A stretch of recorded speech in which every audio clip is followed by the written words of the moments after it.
এইভাবে যদি বৃষ্টির দিনে গরম গরম খিচুড়ির সাথে আলুর ভাজা কি সুন্দর হয় না।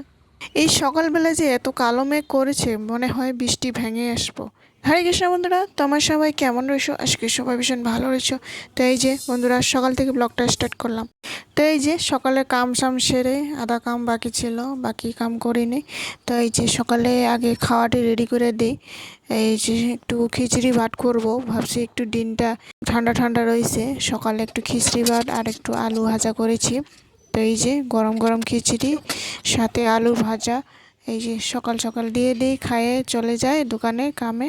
তারপর অনুরাধারে একটু খাইয়ে দিই, তারপর এদিকে আমি স্নান করে নিয়েছি আগেই। তারপর এদিকে ঘরের কাম একটু শেষ করে নিই, ঘরের কাম একটু বাকি ছিল, ঘর সর গুছানো হয়নি। আর যে দিনটি মেঘ মেঘ এমন কালা করেছে, এই যে দেখুন বৃষ্টি এসে ভেঙে ভেঙে তো পড়বেই মনে হয়। তার আগে আগে বাইরের কামগুলো শেষ করে নিলাম, কেননা বাইরের কাম যদি শেষ না করি, নাহলে এখানে বৃষ্টির দিনে ভিজে ভিজে কামগুলো শেষ করতে হবে। তারপরে যে বৃষ্টিও পড়তেছিল, তখন বাইরের কাম শেষ করে তাড়াহুড়া করে এনে ঘরের কামটি বাকি ছিল, তো বিছনাটি গুছানো বাকি ছিল। তো বিছনার কতগুলো কাপড় আমি ধুয়ে রেখে দিয়েছিলাম, সময় পাইনি এগুলো গুছিয়ে রাখতে। তো এই যে আজ একটু সময় পেলাম, তাড়াহুড়া করে বিছনাটা গুছিয়ে নিলাম, চাদরগুলো পাল্টায় নিয়ে নিলাম। তো এই যে দেখুন সবগুলো গুছিয়ে গুছিয়ে রেখে দিলাম। তো বৃষ্টিও পড়তেছিল, তখন লাইটও ছিল না, এই যে চার্জার লাইট অন করে আজকে আমি এই যে ঘর দুয়ার পরিষ্কার করে নিলাম। তো ঘরটাও মোছানো বাকি ছিল। তারপর এই যে একটু পরে বৃষ্টি থামলো, থামার পরে এদিকে ঘরের পূজাটি করে নিই।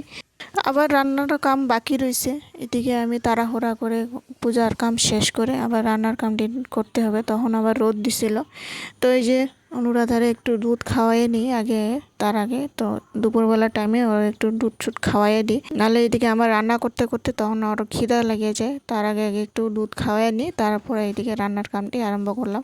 তারপর এই যে কাটা শাক ছিল, কাটা শাক সুন্দর করে একটু ভাজাভাজি করে নিলাম। তারপরে এই যে ডাল একটু রাঁধছি, ডাল সম্বার দিয়ে দিই, ডালটি আগে সেদ্ধ করে নিয়েছিলাম আগে।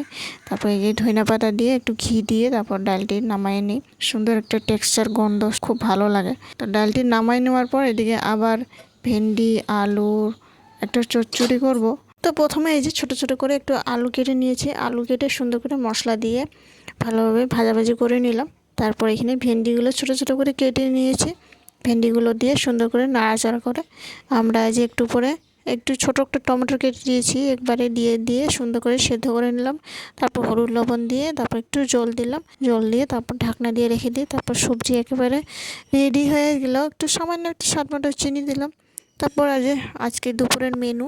তো বন্ধুরা, ভিডিওটি ভালো লাগলে অবশ্যই লাইক কমেন্ট শেয়ার সাবস্ক্রাইব করে জানাবেন। আশা করি নেক্সট ভিডিও দেখা